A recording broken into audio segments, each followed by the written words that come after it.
एक लड़का करीब 19 साल का था। उसका नाम सौरभ था।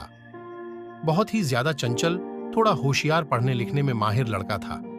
वह अपनी पढ़ाई गांव से दूर रहकर एक शहर में पढ़ाई करता था। सौरभ के कॉलेज में गर्मियों की छुट्टी तथा होली की त्योहार के कारण उनके कॉलेज में छुट्टी होने वाले थे। वह कोलकाता शहर से अपना घर झारखंड के रांची जिला में आने वाला था। सौरभ का घर रांची जिला में ही स्थित था। कॉलेज छुट्टी होते ही सभी लड़के अपने अपने घर की तरफ ट्रेन पकड़कर निकल चले थे। फिर उन्हीं में से सौरभ भी अपने घर की तरफ जाने के लिए टिकट काउंटर पर अपना टिकट कटाने के लिए गया था। जैसे ही टिकट काउंटर पर गया था, वहां बहुत ज्यादा भीड़ लगी हुई थी। लेकिन दूसरी तरफ टिकट काउंटर की दूसरी लाइन में लेडीज, मतलब कि महिला लोगों की लाइन लगी हुई थी। ट्रेन बहुत जल्द ही आने वाली थी, जिसका हमसे सौरभ को भी जल्दी में टिकट कटाने की जरूरत थी है। वह जब टिकट काउंटर पर गया तो देखा कि बहुत ज्यादा भीड़ होने के कारण वह बहुत पीछे लाइन में लग गया था। सौरभ को लग रहा था कि अब टिकट मिलना मुश्किल ही नहीं, नामुमकिन है, क्योंकि ट्रेन आने में मात्र 10 मिनट ही बाकी थे और करीब 100 लोगों की लंबी लाइन लगी हुई थी टिकट काउंटर में। वह जल्दीबाजी में टिकट कटाने के लिए कोई तरकीब सोच ही रहा था कि उसे एक लड़की दिखाई दिया। वह लड़की भी ना टिकट लेने के लिए महिला वाली टिकट काउंटर वाली लाइन में लगी हुई थी। वह लड़की भी रांची जाने वाली थी और उनके पास पेन नहीं था टिकट फॉर्म भरने के लिए। ऐसे में सौरभ के ऊपरी पॉकेट में कलम देखकर वह लड़की कहती है कि कृपया मुझे थोड़ा सा कलम दीजिएगा, मुझे भी फॉर्म भरना है टिकट खरीदने के लिए। उसके बाद सौरभ कहता है, मैं लिखने के लिए कलम तोड़ दे दूंगा, लेकिन कृपया करके मेरे भी टिकट वश में भाग लीजिए। आप भी उसी स्टेशन तक जाइएगा जिस स्टेशन से मुझे घर जाना है। तभी वह लड़की पूछती है कि आपको कौन सा स्टेशन पर जाना है। उसके बाद सौरभ कहता है कि मुझे झारखंड के रांची स्टेशन तक जाना है। फिर वह लड़की भी कहती है, मुझे भी झारखंड के रांची डिस्ट्रिक्ट रखी जाना है। फिर उसके बाद सौरभ कहता है कि एक ही टिकट में मेरा भी नाम बाहर लीजिएगा, मुझे भी टिकट मेले में आसानी हो जाएगी। आसानी, और फिर हम लोग उसी टिकट से अपना सफर तय कर लेंगे। लड़की सोनू का बात मान जाती है। वह कहती है कि ठीक है, मैं आपका टिकट अपनी टिकट नहीं मिलाकर ले लूंगी। फिर सौरभ अपने पॉकेट से पैसे निकलता है। उस लड़की को देखा है ताकि वह टिकट उसके बदले भी कटाते हैं। हम दोनों आदमी टिकट लेकर दौड़े दौड़े ट्रेन के पास आता है। जैसे ही ट्रेन में दोनों आदमी चलते हैं, ट्रेन को 1 मिनट में अपना इंजन चालू करके चल पड़ती है। हम सांवरा और वह लड़की दोनों चैन की सांस लेते हैं और दोनों आमने सामने वाली सीट में बैठकर बातें करने लगते हैं।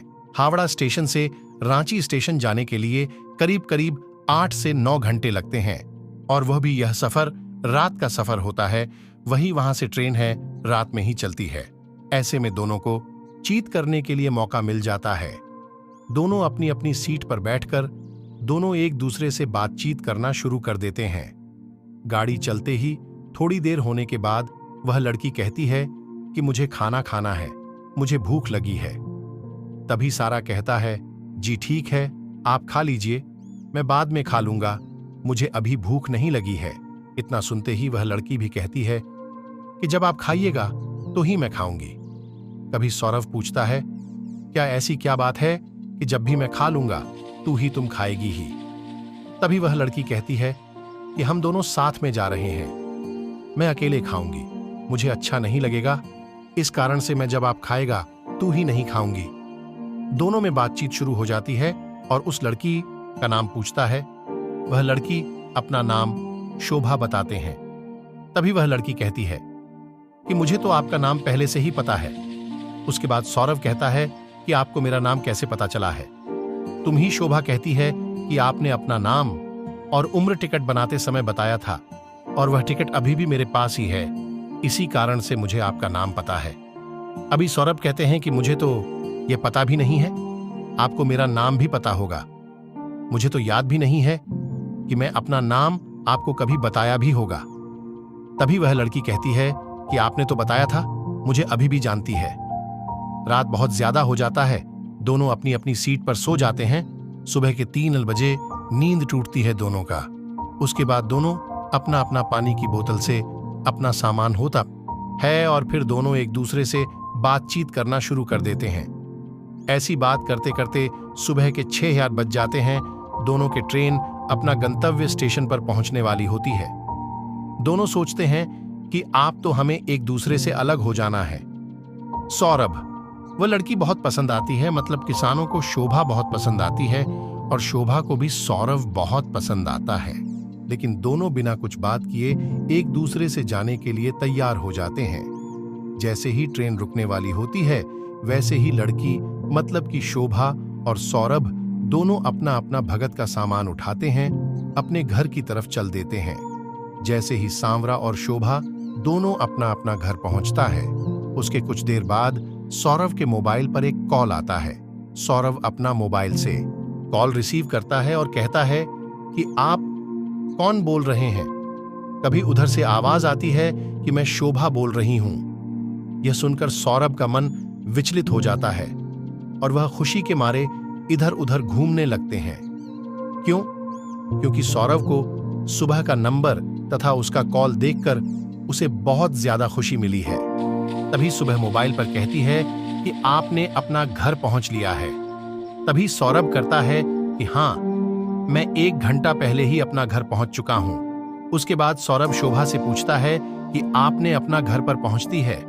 तभी शोभा कहती है कि मैं भी 1 घंटे पहले ही पहुंच चुकी थी। मुझे नहाने और फ्रेश होने में टाइम लग गया था, इसलिए मैं 1 घंटे बाद फोन कर रही हूं। रोमांटिक। अब दोनों में खूब अच्छी तरह से बातचीत होने लगी है। दोनों मिलकर हम दिन भर रात भर मिलकर बातें करते रहते हैं और आप दोनों को एक दूसरे से काफी ज्यादा मित्रता और एक दूसरे में प्यार होने लगा था रखना। एक दूसरे से मिलने के लिए एक दिन जरा सी स्टेशन पर बुलाया और स्टेशन के बाजू में एक पार्क था। वहीं दोनों एक दूसरे से मिलने का समय भी फिक्स किया था। फिर दोनों मिलकर आती कहां से बातचीत करते हैं। दोनों एक दूसरे को समझते हैं तथा एक दूसरे को प्यारा अथवा किस करते हैं। उसके बाद दोनों अपनी शादी के लिए अपने अपने घर वाले को कहते हैं। घर वाले दोनों के घर वाले से बातचीत करते हैं और शादी के लिए राजी हो जाते हैं। यह सुनकर सोने का मन में खुशी का ठिकाना नहीं रहता है और अपनी शादी के बारे में सुनते ही दोनों को खूब जमकर बातें करने लगते हैं।